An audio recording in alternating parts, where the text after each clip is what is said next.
And bringing to mind this wish for ourselves and all beings to be happy and free from suffering.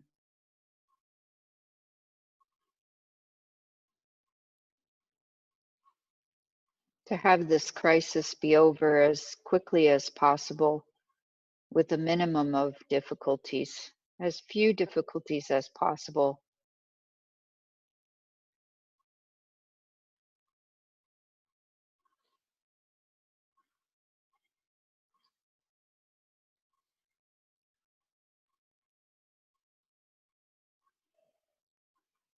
And having this wish, but that by doing this class, by learning about this path, by working on our minds, that we can benefit others, that we can bring that wish to fruition.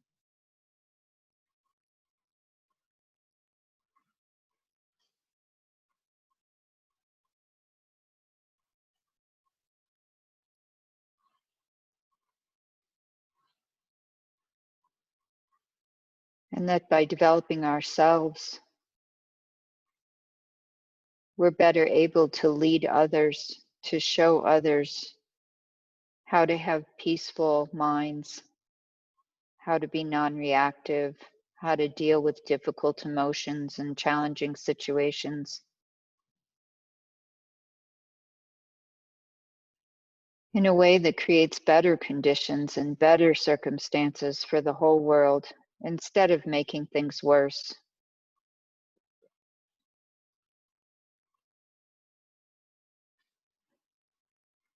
That we're doing this practice today to transform our anger, our obsessions, our jealousies, all those negative emotions that get in the way, that create suffering for ourselves and others.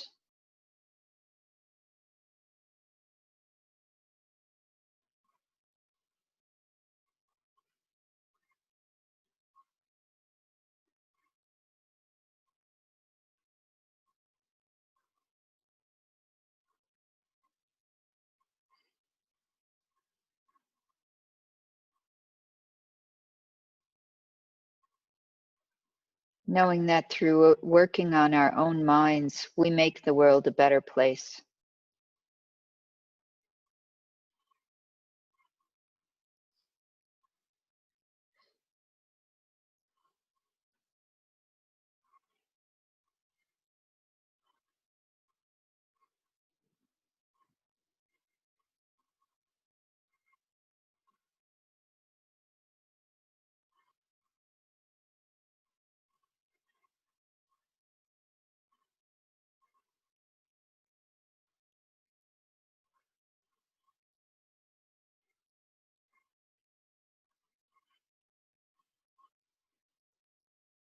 And then bringing your awareness to the sensations in your body.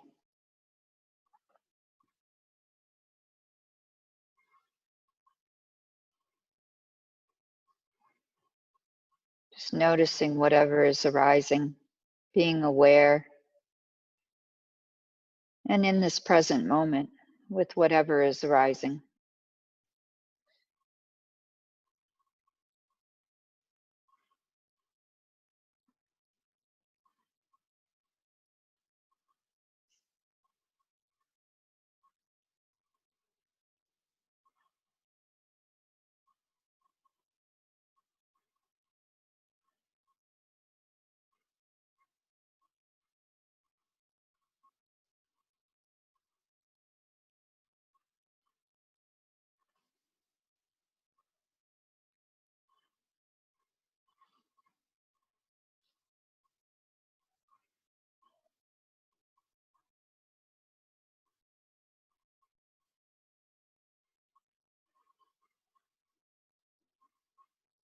And we can do this systematically, scanning our body, starting at our head and moving down to our feet. And if there's any areas of tension that we notice, we can consciously let that go, let them go. Let the tension drain away.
And then when you're ready, you can bring your awareness to the breath at your nostrils. So noticing the cool air as you inhale and the warmer air as you exhale.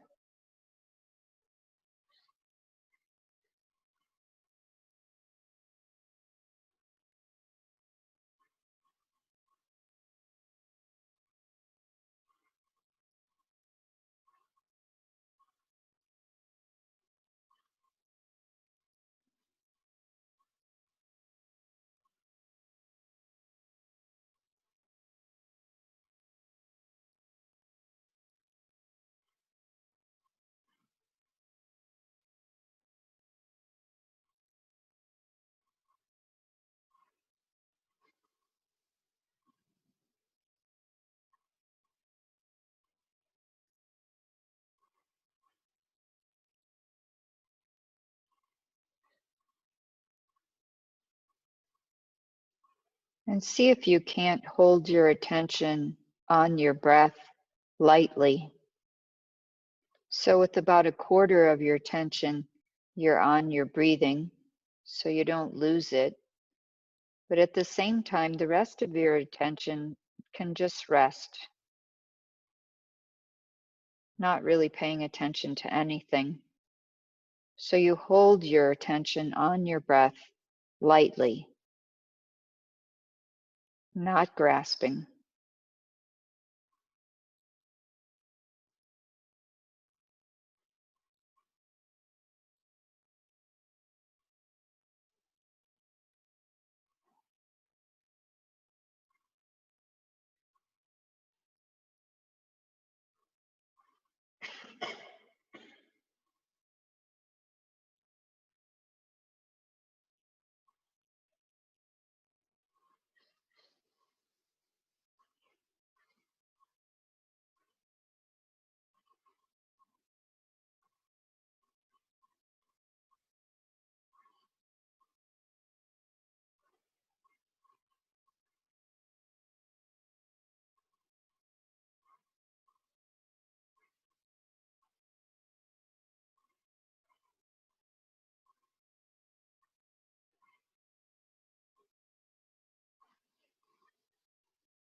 If you get pulled away by your thoughts, by sounds, just very gently bring your mind back to your breath.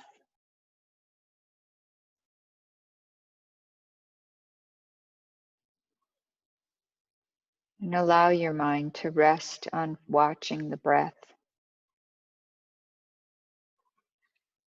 Let it be soothed by the rhythm of the breath.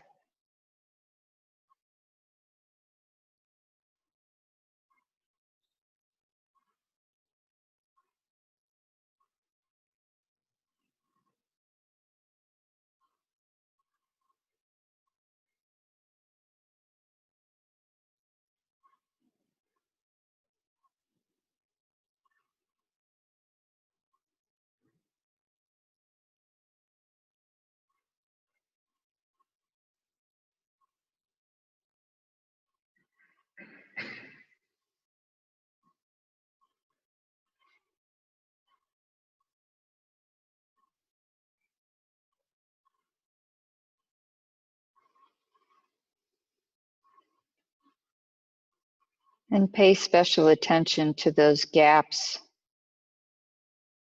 When the exhale ends, before the inhale begins, the mind often thinks that it's done. So it starts going off on something else. So stay present through those breaks between the breaths. Anticipate the beginning of the inhale, and that'll keep you connected to the whole cycle of the breath.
And then slowly starting to come out of your meditation.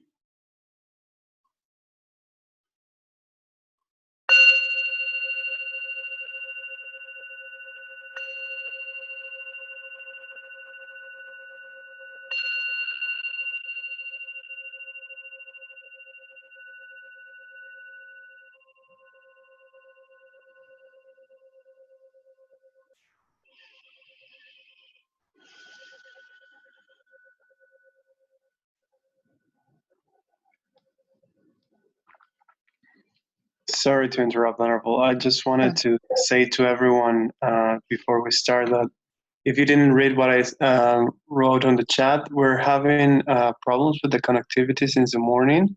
So if the audio is not really smooth, or if we experience some technical difficulties during the session, please bear with us. You can always go and rewatch the lesson if you missed some parts or some phrases. But also, we might even, because a storm is brewing up right now, and we might even get disconnected at some point. So then you can just wait for us to reconnect back up. Thank you. Okay, so let's review. Yesterday we talked about the 4 immeasurables. And remember, they were immeasurables because sentient beings are infinite. And when we develop loving kindness, compassion, each one of these for every sentient being, then our loving kindness, our compassion becomes infinite, which is immeasurable. So loving kindness is, from the Buddhist point of view, is the wish for others to be happy. So someone that I love, I want them to be happy, okay? I hold this warmth in my heart for them. I have caring for them that manifests itself in wanting them to be happy. And it's not to be confused with this idea of expecting others to make us happy. Okay, sometimes they make us happy, sometimes they don't. But if we truly love them, it's not dependent on how they treat us. It's about what we want for them. Okay, and then when we hold others dear and we have warmth for others, this open heart, then we don't want them to suffer. So we have it's really when we start to feel that connection with someone else, then when they're going through difficult times, we feel their pain. We have this empathy. We feel their suffering. And it's not that we are pitying them, that somehow we're better than them and they're, below us because they have suffering, but also we can relate to it because we have suffered ourselves as well. And then the other part of it, we have this empathy, and then we also have this wish for them to be free. We want them to be free of the suffering. So that's the other aspect of compassion, is not only do we feel with them their suffering, but also we want to remove their suffering. And then empathetic joy was rejoicing. So being happy when someone else has positive things coming into their lives, when they have positive qualities, when they have good things happening to them, that we can feel joy in that, rejoicing. And we can do this for ourselves too, because any positive experiences that we have or positive qualities, we have contributed to the conditions that allow that to come into our lives. And those conditions that we've created are necessarily virtuous.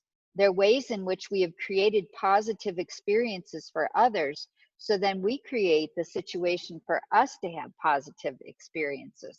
And we're going to talk about that today when we talk about karma. So it's rejoicing in people doing good acts, in performing what we call virtue. But benefiting others and being kind to others, and having positive thoughts, and that results in us having those experiences as well. So then the last one was equanimity. So equanimity is both having a balanced mind that doesn't get overwhelmed by external situations.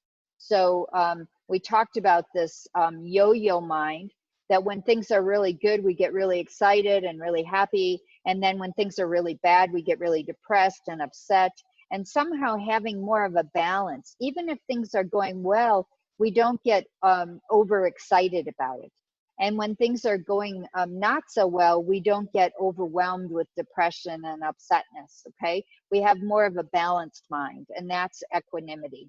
And we can, you know, we can develop that. We can generate that. We can become aware of how our minds are reacting to our situation and work with that.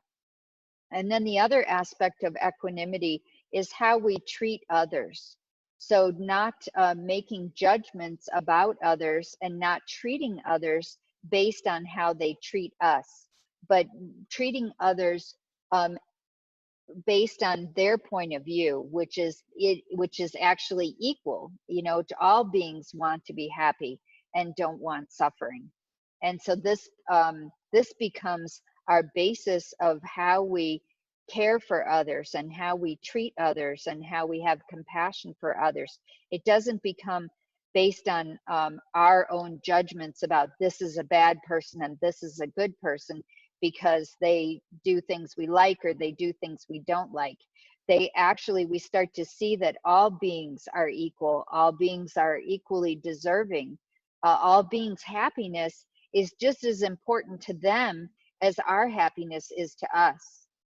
And even when beings are doing things that are creating harm for others, we can see that it's because they're deluded, because they're ignorant, because they don't realize that in harming others, they're actually harming themselves. Okay, so that's a quick review on the four immeasurables. Now I'd like to talk about karma.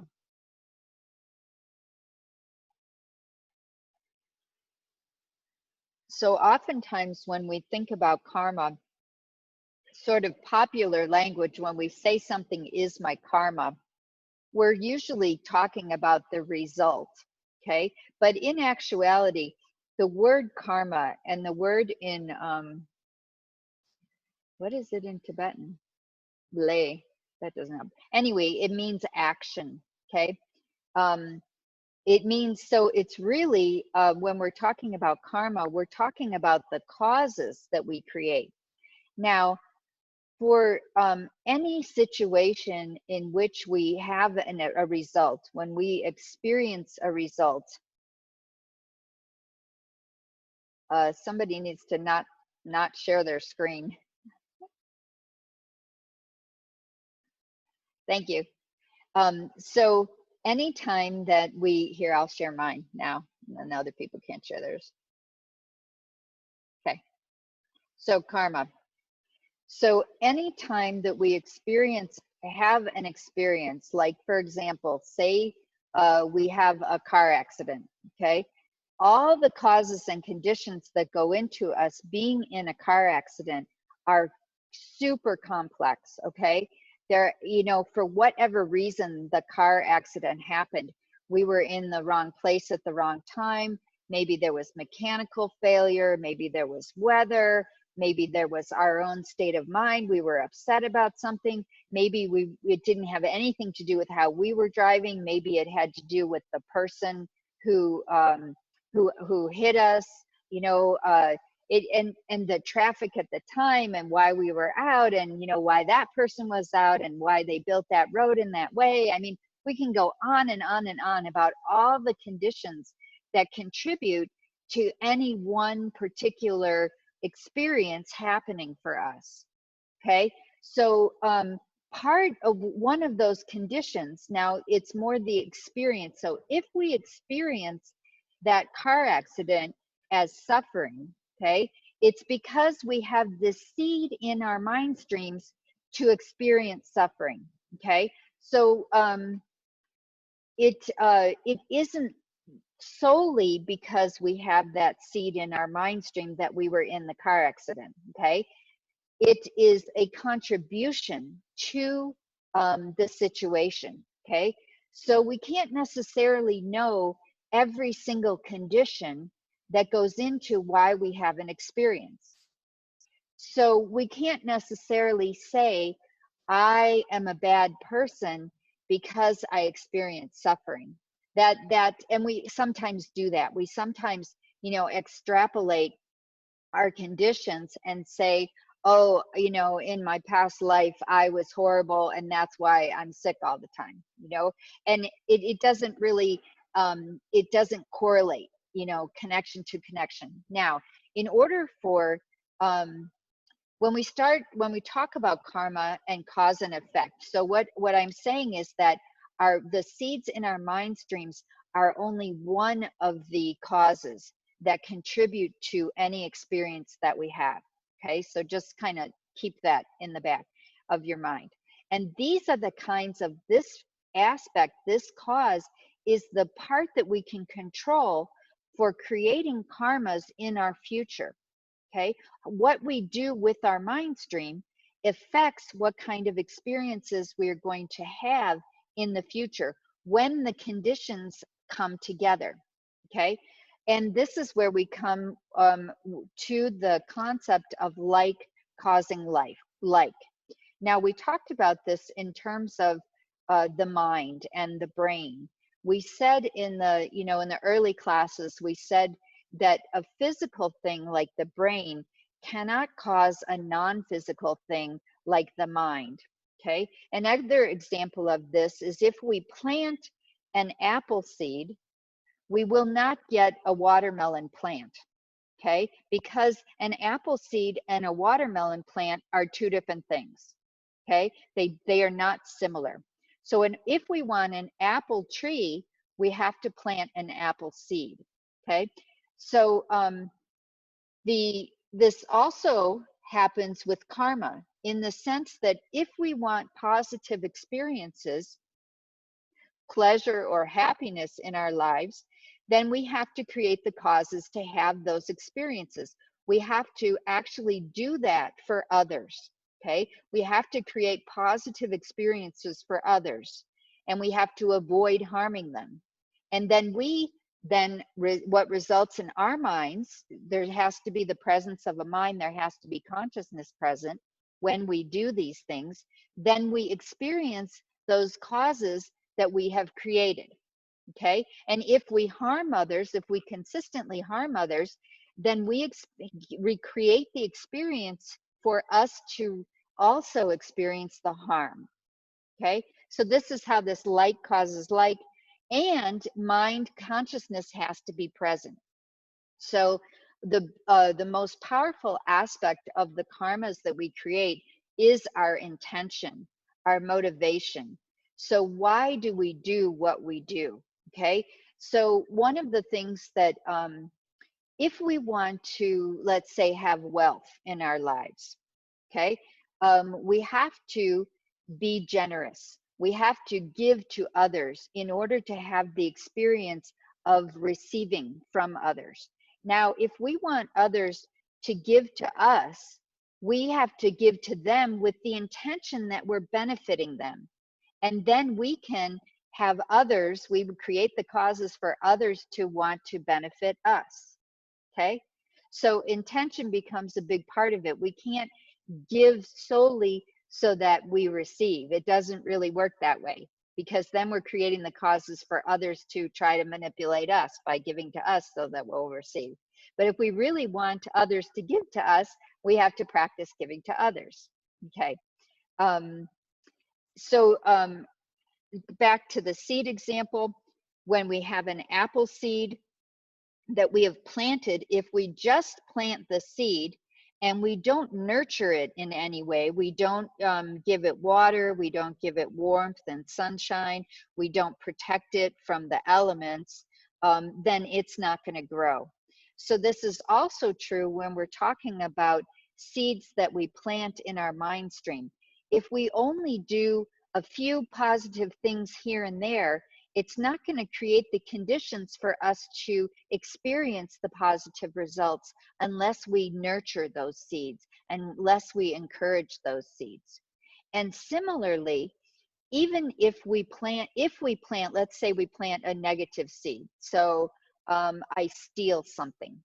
If I create the conditions for that seed not to ripen. Okay, so I regret it. I don't do it again. Maybe I, have remorse and I return the whatever it was that I stole, or I become generous and I give away lots of things instead of taking what is not given. Then I create the conditions that stop that seed from ripening. Okay, so this is some of the ways in which karma works. All right. So what are the results of our karmic actions?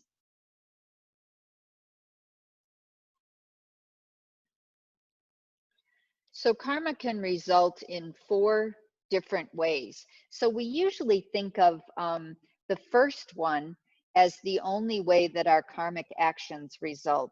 We think that if I if I do positive for someone, then they'll do something positive for me. Okay. And that's the experience that we have. If I say kind words and I make someone feel good with my speech, then I create the conditions in the future for the cause for when those conditions come together for me to feel good when people say nice things to me. Okay, so we hear it, what goes around comes around. Now, it would be really nice if, as soon as we created the karma, we experience the result, right? If immediately, let's say, for example, I slap someone, okay? I slap them across the face. If immediately I felt the experience of being slapped, then I would learn very quickly that harming others creates suffering for myself. But unfortunately, because these seeds are planted in our mind stream, we don't necessarily experience the results immediately. Okay. In our situation now, in this realm that we live in, we do have the possibility of some of our very powerful karmas and some of our very repeated karmas to have results later in our lifetimes. So this is possible, but they also are more likely to ripen in a future life. But we can influence this present life as well, okay, in the experiences that we have. And I've had personal experience from this. I was a cashier in a grocery store for quite a few years, and I worked, helping people out. And I had lots of experiences of different customers treating me in different ways. Sometimes they were nice, sometimes they were not. And so I made a decision that every service person that I ever interacted with, I was going to be kind to them, no matter what, right? And no matter how they treated me, I was just going to be patient and understanding and kind to them. And I now have the experience that people tend to be very nice to me when they're serving me. It's really interesting to me. I don't really have problems with people being rude or not. They actually kind of go out of their way to help me a lot of times. And it's not just because I'm a nun, because back in the States, nobody knows why I look funny. um, but they do. So I've created the causes to have those experiences by being kind to others. Okay. The second way in which it manifests is in the habits that we create. So the chances of me, if I sit down and meditate every morning for, let's say, 3 weeks, then the chances of me meditating at the beginning of the 4th week are even greater, okay? Because of karma, because of this effect that the more I do an action, the more likely I am to do it again. Now, how starting any new thing can be more difficult. So like stopping smoking, if you've smoked for a long time, for 10 or 15 years, to stop smoking can be really, really difficult. Okay. And if you stop meditating, let's say for a month or so, to then start it up again is more difficult. So the more that you promote a habit, the more that you create the karma, that you are kind to others, or or you stop, you know, refrain from harming others, the more likely you are to do it again in the future. And then the third one is the environment we live in. So the conditions that we create to live in an environment that is conducive, like let's say to Dharma, is created by the virtuous actions that we create, and then also the realm that we are born into. So whether we're born as a human, or as an animal, or as a ghost, or as a hell being, or as a God being. So a God being is still in samsara, okay? They aren't when we talk about gods in Buddhism, we're not talking about anything similar to a Christian or a Muslim or a Jewish God. We're talking about a specific realm of beings that are still subject to death. Okay, they just happen to have really good conditions while they're alive. Okay, and in our next course, we can go deeper into what the different realms are and how they operate.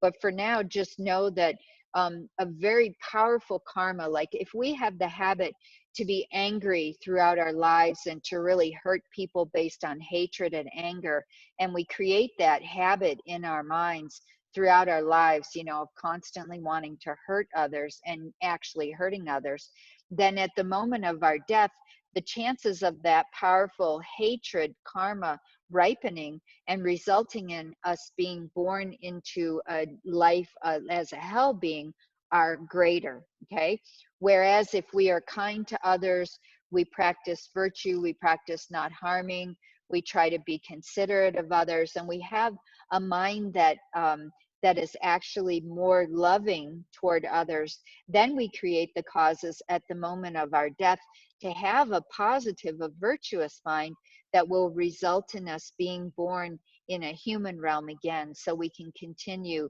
to practice our spirituality. And of course, eventually, we want to be liberated from our karmic situation completely. So one can have, almost all karmas are mixed. Okay, when we create a karma, it's rare that our motivation is completely pure. Okay, and sometimes we have really positive intentions, but because we don't necessarily act with wisdom, we can do things that are harmful, and we think that they're being helpful. Okay, so oftentimes the results then are going to be mixed. Okay.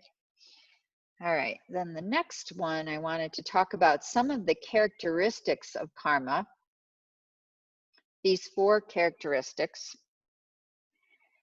The first one is that only positive or virtuous karma leads to positive experiences, and negative karma, harming others, is always going to lead to negativity. Okay, you can't expect that if you hurt others, that is somehow going to create positive experiences for you. Sometimes we think that, you know, by stealing, that somehow it's gonna make me richer, right? And it may for a while, but actually the cause of you being richer is not because you stole. Okay, the cause of you having wealth was because you were generous in a past life. And if you're stealing now, all you're doing is creating the causes to have others steal from you in the future. The second one is that the results are always larger than the cause, especially if we nurture them. And so we can use the example again of like an acorn, which is a seed of an oak tree. Okay, and an oak tree is a really big thing. Okay, but it comes from a very small seed. So planting a small seed like an acorn, and then nurturing it, you know, taking care of it, you know, encouraging it, like rejoicing in it is one way that we can encourage it. We can have really huge positive results from that. The third one is that we won't experience the result unless the cause is created. So we won't have positive experiences in our lives if we aren't virtuous, if we don't, you know, if we aren't generous, we won't experience people giving, nice, things to us. If we consistently lie to others, then we're going to create the experience for others to lie to us. If we lose our temper and yell at others, we're going to create the experience to have others yell at us. So if we stop yelling, if we stop lying, if we stop stealing, then we won't have the experience of having those things happen to us. And then the last one is that karma does not disappear. These actions that we do will eventually, they are planted on our mind stream because we are conscious of them. One has to be conscious of an action that they are doing, has to have an intention of an action. But those seeds that or imprints that we have planted on our mind stream will not disappear. They will have a result when the conditions come together, unless they are purified. Okay, so then we're going to talk about purification. So purification, so getting rid of these seeds that we have planted, particularly the negative seeds, because we don't want to get rid of, obviously, the positive seeds. We want to use the positive seeds to create the situations in which we can continue to practice Dharma. We wouldn't really, our motivations. If our motivation is only self-serving, then we aren't actually creating virtuous karma. Virtuous karma has to do with how we treat others, about being kind to others, about refraining from harm to others. So it doesn't really work that if I give to others so that I can get, it doesn't really work. Although we'll always have, because we still have this view of the self that is concrete, that is somehow self-existent. As long as we have that view of a self that is somehow separated from others, then we're always going to have this, our karmas are always going to have this sense of a self, like a little bit of selfishness in it, okay? But we can expand our motivation, we can expand our intention, and we can make it more about others than it is about ourselves. Okay. So purification. So these seeds that we have planted in our mind stream are primarily psychological events. Okay. So they're experiences that we have had. So then if we want to keep those seeds from ripening, having the experiences of negativity that we have created, then our action of purification has to also be psychological.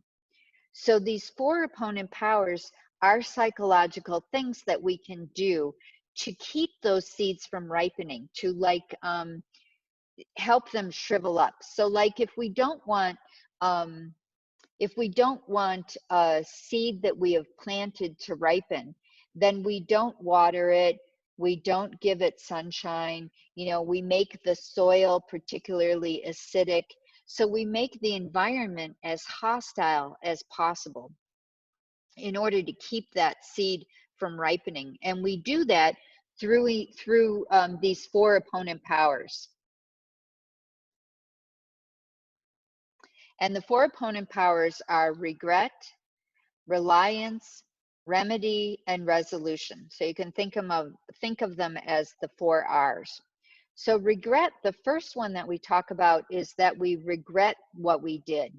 Okay. So if, for example, I stole from someone because I really wanted what they had, and I was really obsessed with it, and I didn't want them to have it.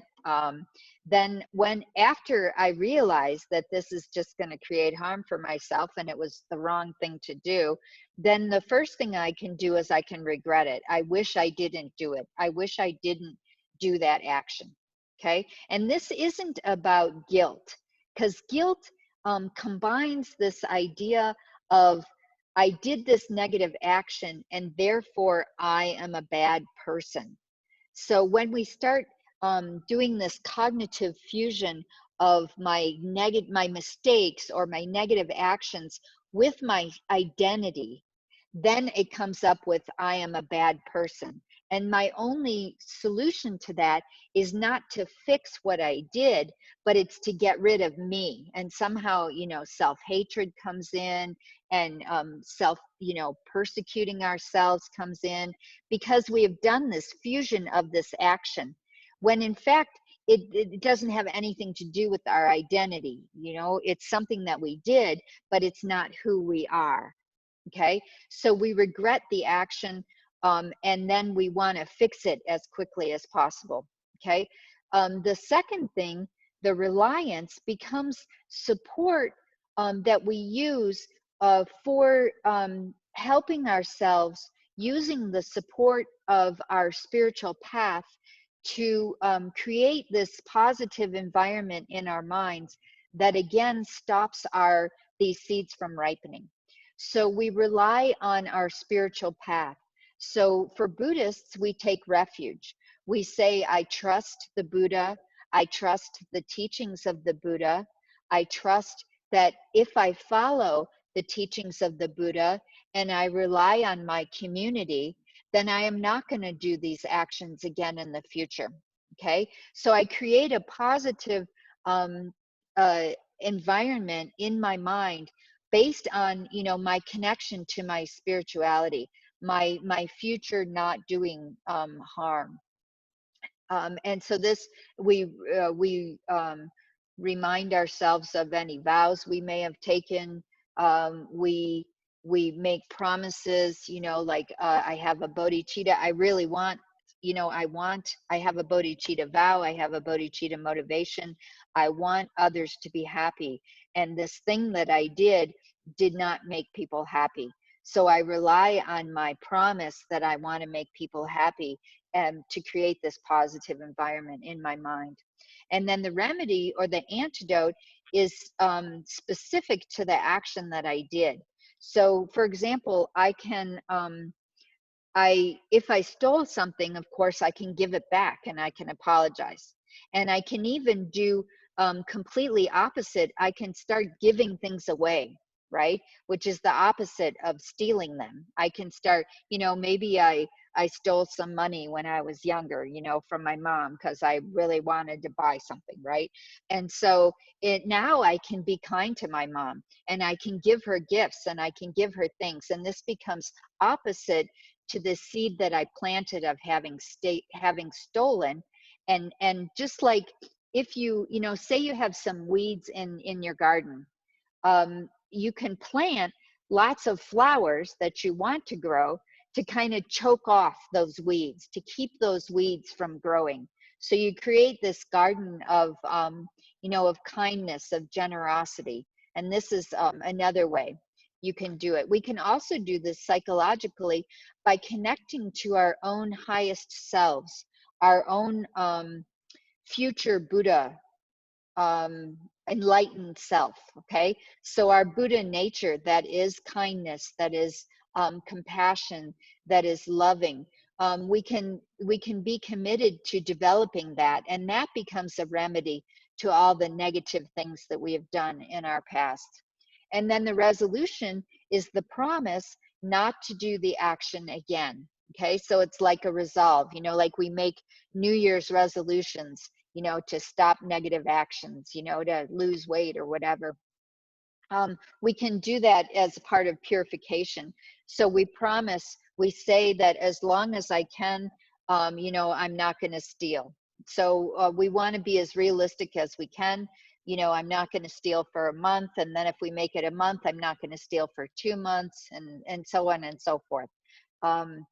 If we have a difficulty, like say somebody really irritates us and we have a hard time not saying mean things, sarcastic things, or losing our temper with them, then maybe we can, promise for 5 minutes, while I'm in the presence with this person for 5 minutes, I won't say anything mean to them. Okay, so sometimes that's all we can do, and that's fine, right? That's a start. And if we have this habit, it's hard to do even those 5 minutes. So you stick with your 5 minutes.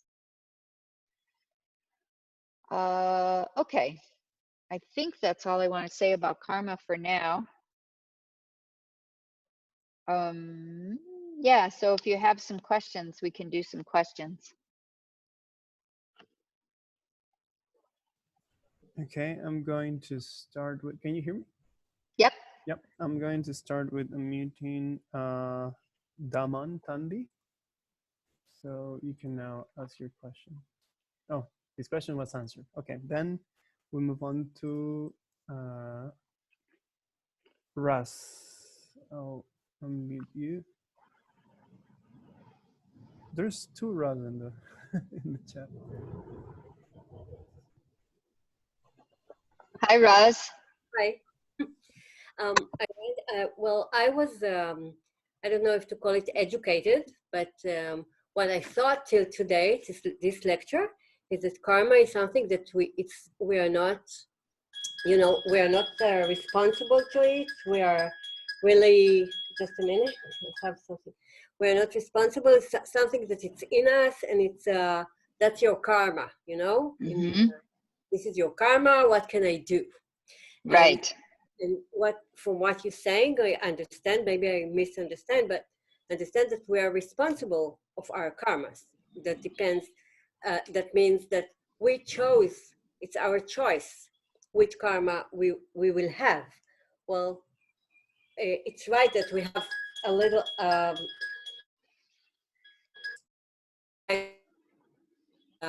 our past and everything, but it's really, what I'm understanding, that I'm choosing which karma I will have in the future, or I'm going with what karma I'm going through my life, you know. And it's not something that's your karma. That's my karma. I have nothing to do about it. So we are subject to the causes that we have created in the past. So in that way, we are subject to those results that we have created in the past. Okay, not and sometimes those karmas that we created, and they were definitely influenced by ignorance, right? So that, okay. Now for the future, as much as possible, we do have a choice. Now, when we talk, I think you're talking about like free will, right? And destiny? Yeah. Okay. Yeah. So the Buddhist view of free will and destiny is that we have what's called dependent free will. So we don't have complete free will that we can do anything, right? Like, for example, I can't fly like a bird because I don't have a bird's body. I have a human body. And the fact that I have a human body is the result of past karmas as well as other conditions, right? That resulted in me having a human body. Okay. Now I don't have the choice to fly, but I do have the choice that I can walk out that door, or I can walk out that door, or I can walk out that door, or I can walk out that window. Okay. So in the moment that all these past conditions have come together, now I do have a choice which direction I'm going to go. So we have this dependent free will. Okay. All right. All right. So yeah, so it's the free will is dependent on our karma. That's what, right. If I understand. Right. Okay. Right. Past karma. In the past karma. Right. But our future circumstances, we have this choice now, how based on our past karmas, where are we going to go from here? Are we going to go in a positive direction, negative direction? Where are we going to go from here? So we do have control over our future experiences. Okay, so just something more, that it depends if, so I don't know, but I should accept my past karma because I can't change it. It's already done. And only after I accept my past karma, I can really choose how to go to the future, right? I mean, yes. But look at it Okay. really clearly at my past karma and accept it and say, okay, this is my past karma. This is who I am. Welcome. Yes. And now what I'm doing with it to choose the free will for the future. Right, right. Now, another aspect of free will for the future that you can do is that you can purify past karmas as All well. right. Okay. All right. Okay. Perfect. You may not see the results right away, right, of your purification, but you can also do that. So that experiences that you're having now, you can keep from happening again. Okay. All right. Thank you. Right. Sure. Okay. Another one? Yep. Now I will unmute Rike, right? You're now muted to ask your question. Hi, can you hear me? Yes. Hi. Hi. My question is, so why is it that good things come back to us when we do good things for others? You were giving that example with people working in service or cashiers that are being nice to you because you decided to be nice to them. Like, is it that you have some kind of positive attitude that they can see, or is it rather something supernatural? Yeah, so how it actually works, it's interesting. I don't, and when I asked this of one scholar, and she said they don't really explain it. The way that I understand it is that it's like an imprint on our mind stream. So it's like a memory, or the way I sometimes describe it is like a footprint in water. So that's hard to imagine, but imagine that you could create a footprint in water, and then that footprint travels in that river, okay, along that stream. And when the conditions come together for a shoe to appear that fits that footprint, then you have the experience of walking on water. Okay, so that's the way, that's just the analogy. Now, of course, the mind is non-physical, so we can only use physical examples, but but the exact mechanism of it, but that I have the footprint in my mind to have people treat me well, and then I come into contact with someone who is ready to treat me well. And I'm more likely, actually, because I have those imprints in my mind to have others treat me well, I'm more likely to meet people who will treat me well.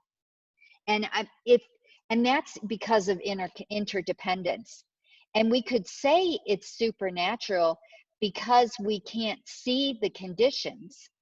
We can't see the complexity, but it is there. If we had omniscience, if we could see all of it, then we could see how all those things came together and how they were connected. So it's supernatural only in the sense that we can't see it. But if we were omniscient, if we knew everything like a Buddha, then we could see it. We could see those connections and how those happen. Okay, thank you. Sure. Now I'm going to unmute Erin. You can ask your question. Hi, can you hear me? Hi. Yes.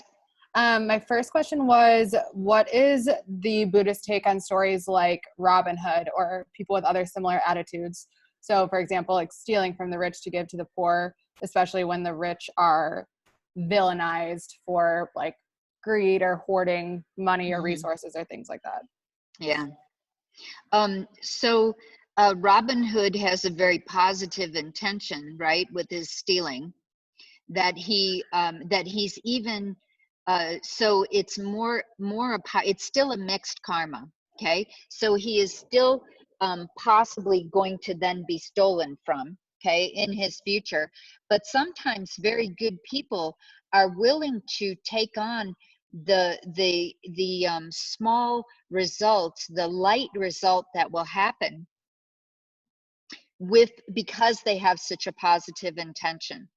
So if he is stolen from in the future, it will be probably a very, not very much. It won't be very important, or it won't be, something very valuable because of this positive intention. So it's going to have mixed results. So in that scenario, can something that would generally be considered negative, like stealing, actually have more positive karma attached to it? It would, like, if you looked at percentages, like 75% positive, 25% negative. Yes, yes. Okay, interesting. All right, I was just curious. Mm-hmm. Did you have a second question? I did, but it's entirely unrelated, so I can give someone else a chance. Okay, thank you. And we're going to stay after today, so if you wanted to ask that other one later, we could do that. Perfect, thanks. Mm-hmm. Okay, so I'm going to unmute Shivanji then. There you go.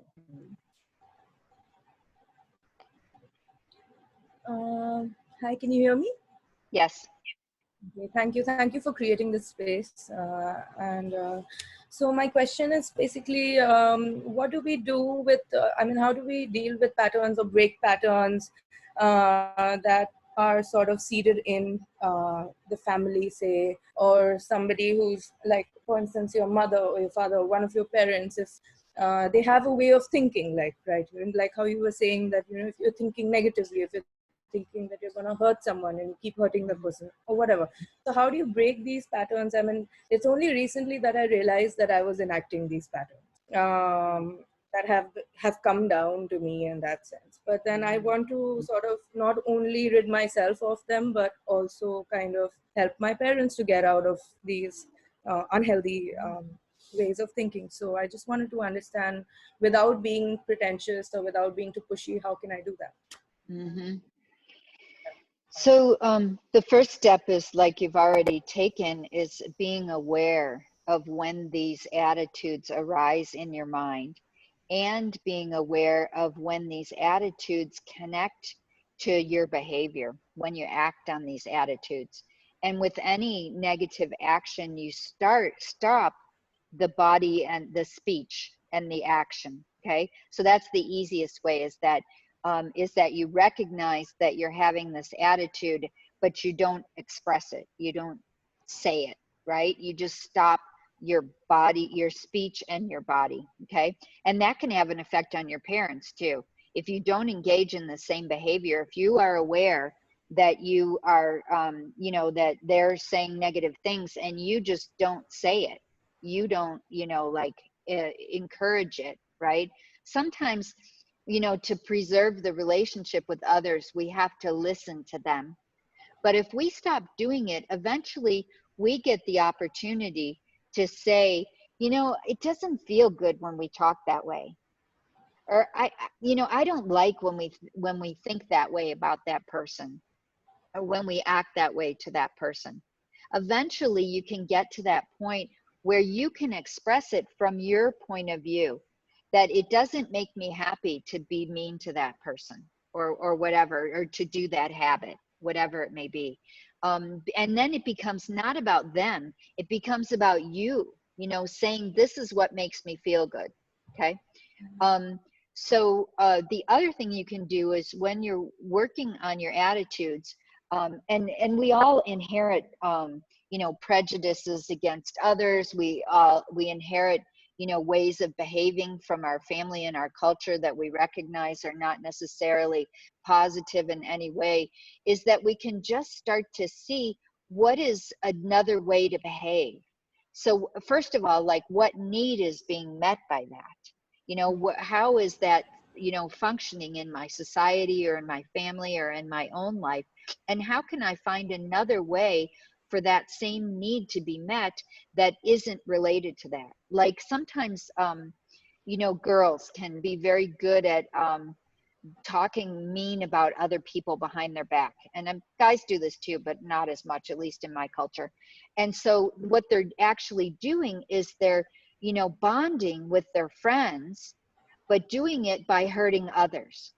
So the need is about bonding, but the action is about hurting. So how can we find a way to bond with our friends that is not related to saying mean things about other people behind their backs? Okay, so this is also another aspect of what is the need that the behavior is serving. Okay, right? Sure. maybe that's enough, or do you want to do one more? What do you think, Felipe? I think we can do one more. Okay. We have like 4 minutes, so I'm going Okay. to unmute Tena. You're not unmuted to ask a question.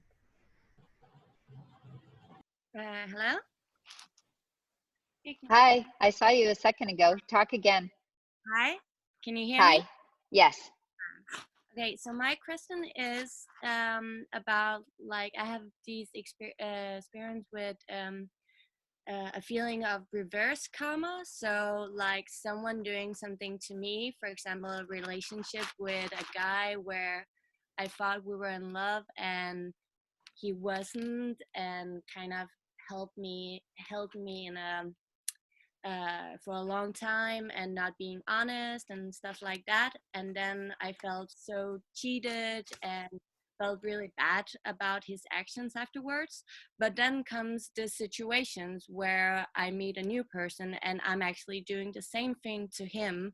Um, and in that way, I actually understand why the first guy did what he did, and I have like more compassion, and in that way I can forgive the first person. So I'm asking if, like, is there something about like reverse karma also in Buddhism? I guess I wouldn't call it reverse karma. I would call it learning, like actually developing, using, well, they call it mind training, in the sense of using negative experiences to transform your mind to then not to create positive experiences in the future. So to have compassion, to not do it to someone else, these kinds of things. I suppose you could call it reverse karma. We call it mind training. Yeah. Okay. Very good. Excellent. Yeah. Okay, let's do some meditation. Okay, I've uploaded in the chat image of Shakyamuni Buddha and the mantra, so we'll be using that for the purification meditation that we'll be doing. So if you can take a quick look at it before we start the meditation, and then let's all go back to a comfortable position.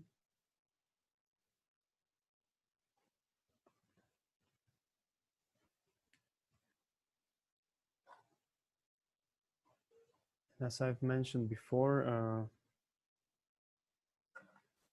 if the connectivity is not so great, please bear with us.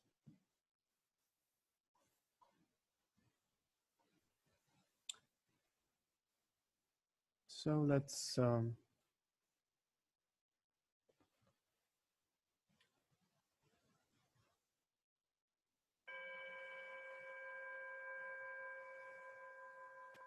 start by bringing the awareness into the body first.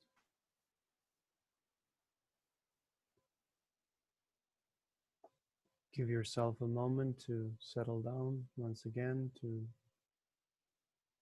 let the body and the mind relax, to go back to a baseline of calmness and serenity.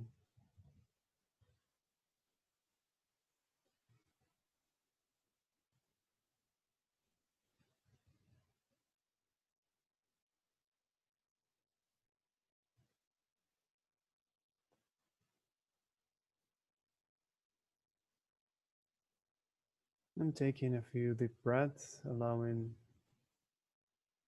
the lungs to be full completely, and then releasing any signs of tension, agitation, or tightness.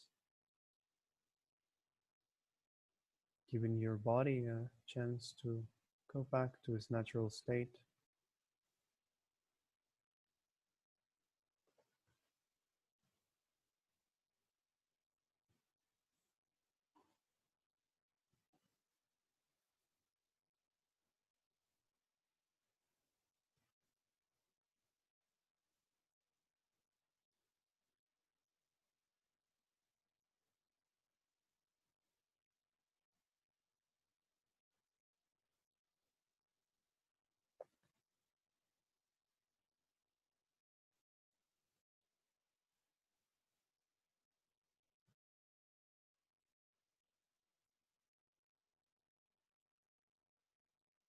And now see in this space of calmness and relaxation. There's absolutely nothing that you need to worry about.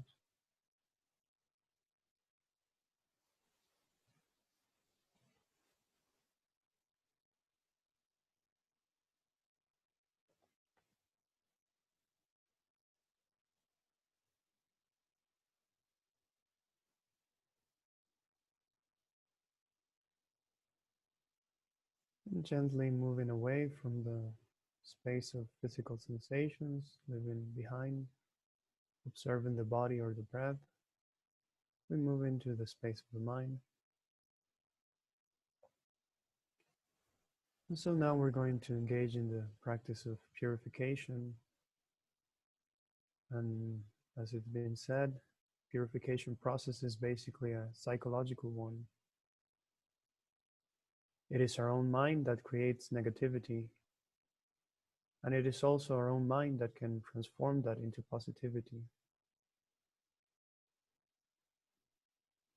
So we make use of this practice to transform negative karmic imprints by applying the 4 opponent powers.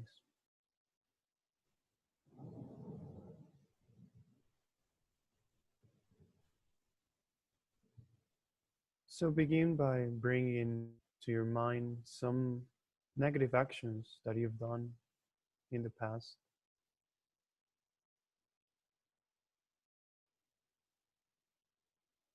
Some you know that were very destructive, which harmed yourself and others.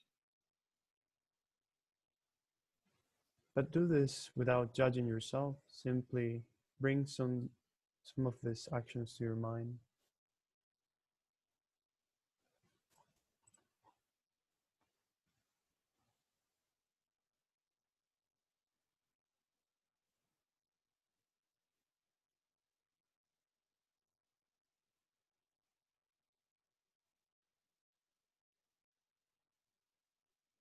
And then if you like, you can actually choose one particular action that you did in the past that you immediately want to purify.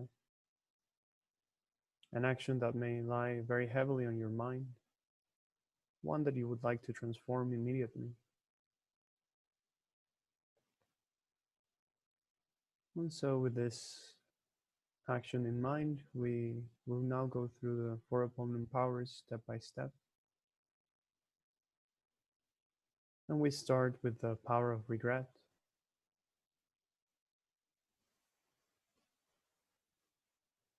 And considering this action, we start by not blaming ourselves for having done it, without beating ourselves up or being judgmental. We bring up an honest feeling of regret, being sincere with ourselves.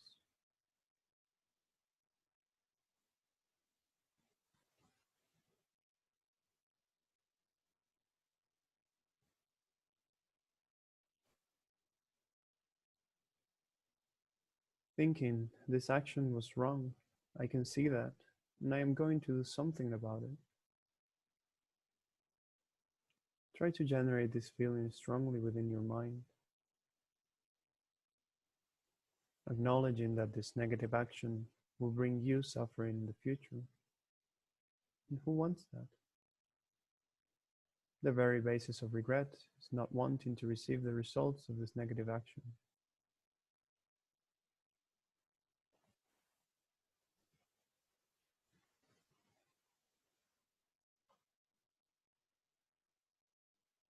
And with this sincere feeling in mind, we move on to the next, the power of reliance.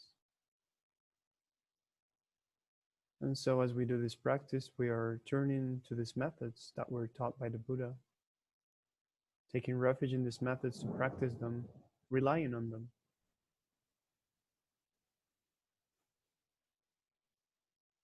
And by doing so, we bring up a mind of compassion, thinking whoever I might have hurt with my negative action, whatever sentient being had to suffer, including myself, I do this practice for them.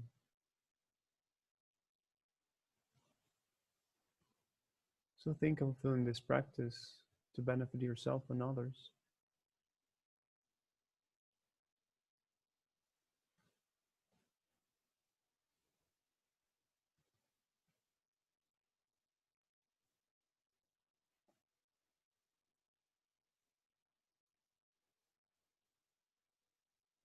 And then we go into the power of remedy. This is the actual practice of purification.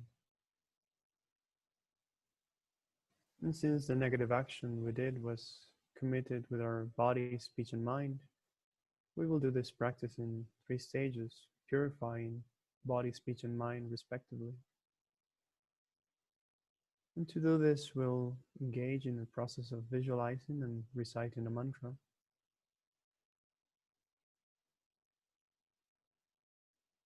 So let's start by first visualizing in the space in front of you the manifestation of your own inner wisdom, your own inner potential to become enlightened, which appears as a body of white light, a body of enlightened energy in visual form.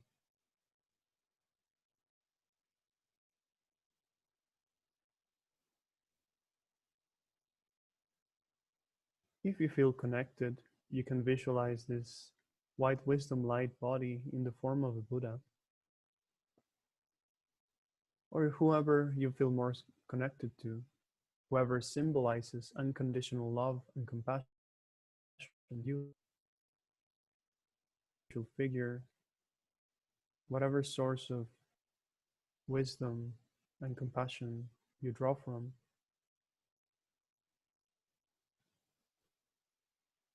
Or if you don't want it to take the shape of a particular person or being, you can simply let it be a white wisdom light symbolizing pure energy, your own inner enlightened potential.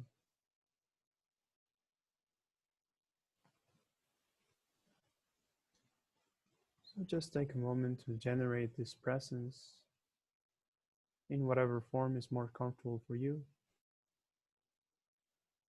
And don't worry too much about the appearance, but rather the feeling. Having the feeling of an enlightened being in front of you.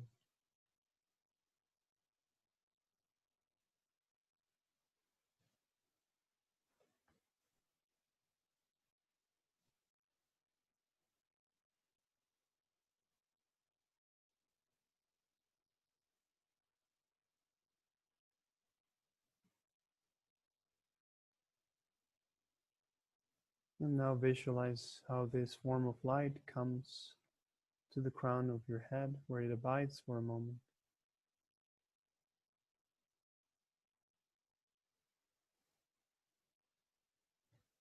And so we start by purifying the body. So visualize that from this being, this wisdom, from the heart of this enlightened being, flowing through the crown of your head. A nectar-like light pours down into your body, coming out forcefully like a hose, filling your entire being completely with wisdom light.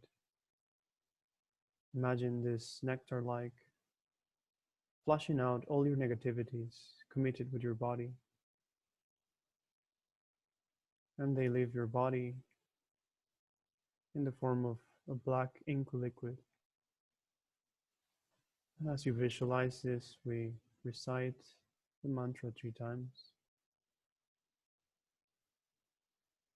Tayata Om Muni Muni Maha Munaye Soha.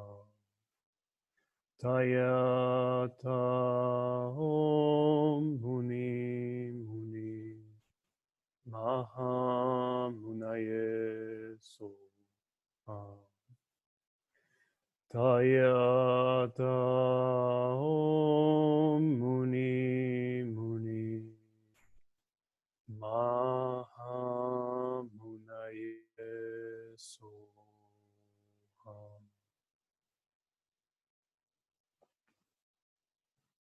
And feel your body completely purified. All your negativities have left your body. And now it feels blissful and light. And there is no way that you can use your body for anything else but to benefit other sentient beings.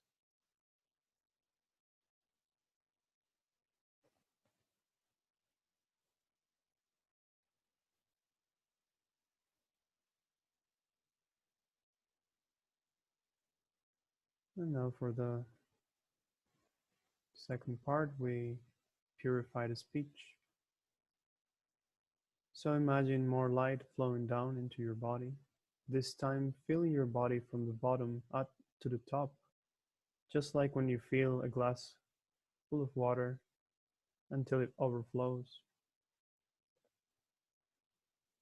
And visualize your negativities floating up to the surface and leaving your body through the upper parts. All the negativity of your speech disappears. And we recite the mantra 3 times again. Tayata Om Muni Muni Maha Munaye Suha. Tayata Om Muni Muni Maha Munaye Suha. Tayata Om Muni Muni Maha Munaye Soha.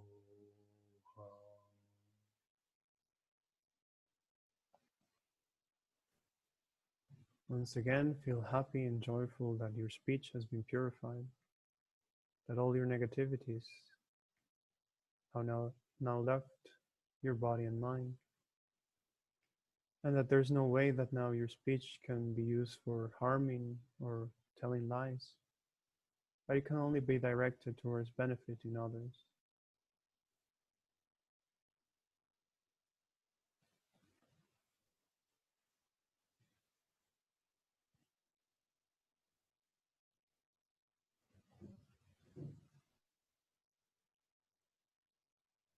And finally, purifying the mind, visualize light coming down that enters into your heart.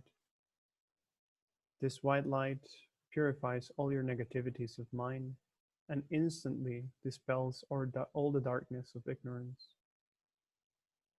It is as if you have a room which is dark for a long time, but then the moment you switch on the light, all the darkness is dispelled. All the attachment, anger, and confusion totally disappears, and you are left filled with light. So as you visualize this, we recite the mantra again 3 more times. Tayata Om Muni Muni Maha Munaye Soha. Tayata Om Muni Muni Maha Munaye Soha. Tayata Om Muni Muni Maha Munaye Soha.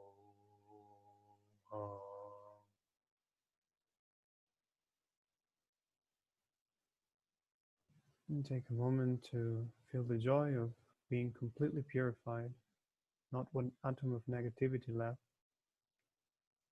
and abide in that feeling for a moment.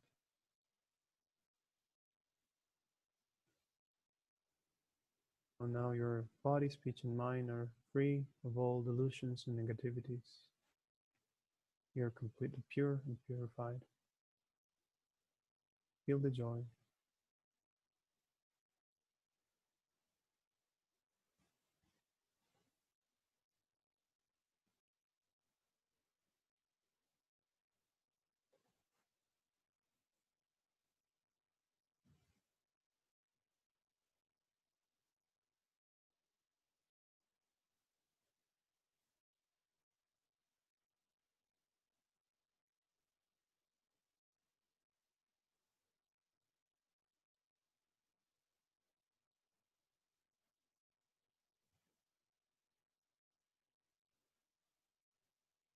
And finally, to conclude this practice, we move into the fourth power, the power of resolve, resolution. So make a strong determination not to commit this negative action again in the future. For a realistic period of time, you can make a personal commitment, a strong determination that you feel that you can achieve. Maybe thinking, I will not commit this negative action, which I know hurts myself and others. Maybe for 6 months or 1 month or a week or a day, whatever you feel you can manage. This determination becomes a beacon of light guiding your new behavior, showing us ways to behave which are more beneficial for ourselves and others, and leading us away from our habitual patterns of negativity.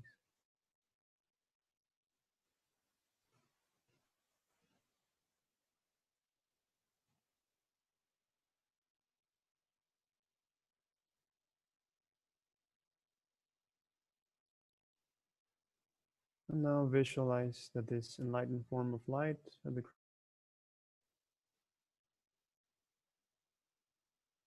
and gently flows in.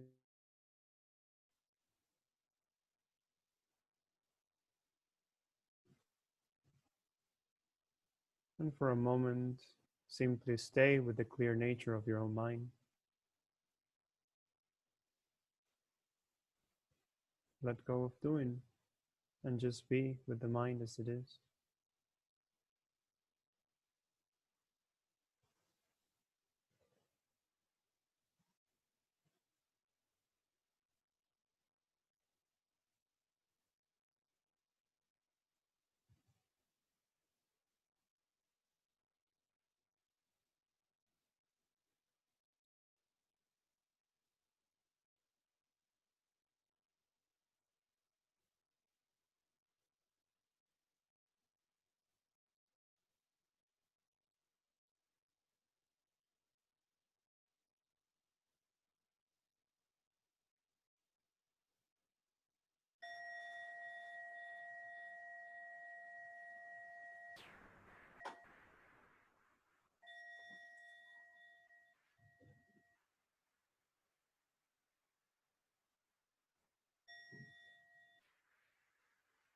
And allowing the bell to bring you gently out of the meditation, bringing you into the space of your body again, becoming aware of your surroundings.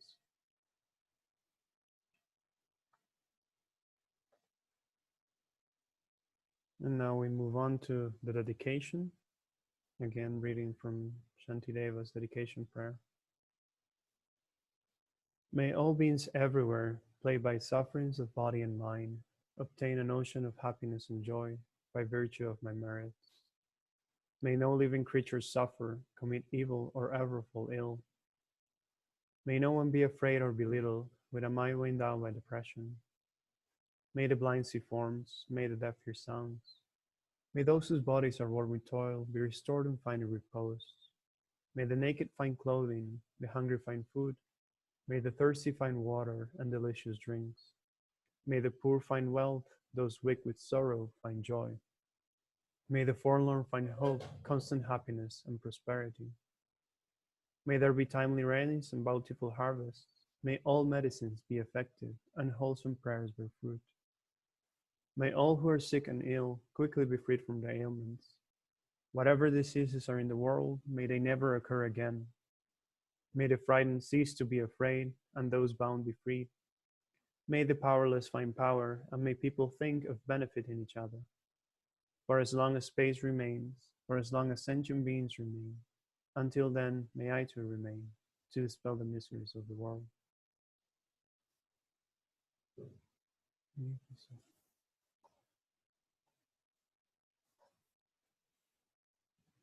All right. Okay, so we're going to take 5 minutes break, and then we'll start again with some question and answer. And Felipe will tell you how to raise your hand using you click on the participants, at least on a Mac. And then you can click on the raise hand, and we'll do it that way, so you won't have to type your questions in. But so take 5 minutes, and then we'll start again.